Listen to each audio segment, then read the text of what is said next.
ভাই যারা যারা এখনো বাড়ি থেকে আসেনি কিছু সতর্ক জিনিস আমরা মনে নিজেকে দায়িত্ব হিসাবে নিই যে আমরা যেখান থেকে আসি না কেন দিন জামানার অবস্থা খুবই খারাপ, যে কারোর সাথে কোনোভাবে আমরা যেন কোনোভাবে কারোর সাথে কোনো দ্বন্দ্ব বা কোনো তর্কের মধ্যে না যাই। আমরা চুপচাপ তাকবীর পড়তে পড়তে ঈদগাহ থেকে আসি, আল্লাহু আকবার আল্লাহু আকবার লা ইলাহা ইল্লাল্লাহ আল্লাহু আকবার আল্লাহু আকবার ওয়ালিল্লাহিল হামদ।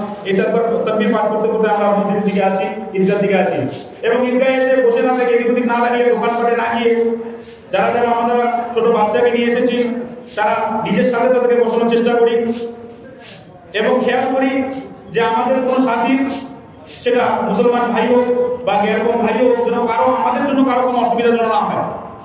এবং যারা পুলিশ প্রশাসন থেকে আসছে কমিটির কাছে অনুরোধ আমার যে তাদেরকে বসার সুব্যবস্থা করে দেওয়া হোক।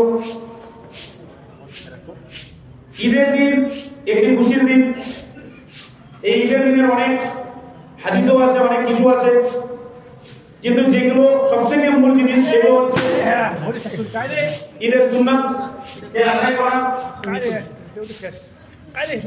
যেগুলো হচ্ছে মেসওয়াক করা, গোসল করা,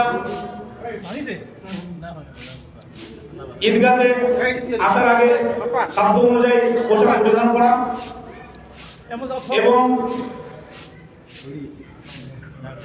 ছোট ছোট কদমের মধ্যে ঈদগাহে আসা, হেঁটে আসার চেষ্টা করা, ঈদগাহে এসে যাকাতুল ফিতরা বা যাকাতুল সাদকা আদায় করা এবং ঈদগাহে কাতার হিসেবে বসে যাওয়া।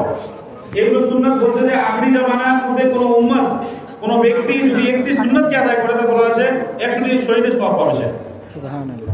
এর জন্য ভাই এদিক ওদিক ঘোরাঘুরি না করে ঈদগাহে আমরা কাতার হয়ে বসে যাই। যারা পিছন দিকে আসে তারা সামনের দিকে আসার চেষ্টা করবে, সামনের দিকে মিলে বসে।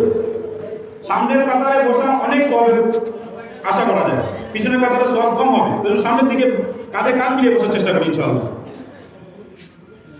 ভাই যারা দাঁড়িয়ে আছে তারা সামনের দিকে কাতারগুলো করার চেষ্টা করি, সময় কিন্তু চলে যাচ্ছে, সময় কিন্তু থাকবে না।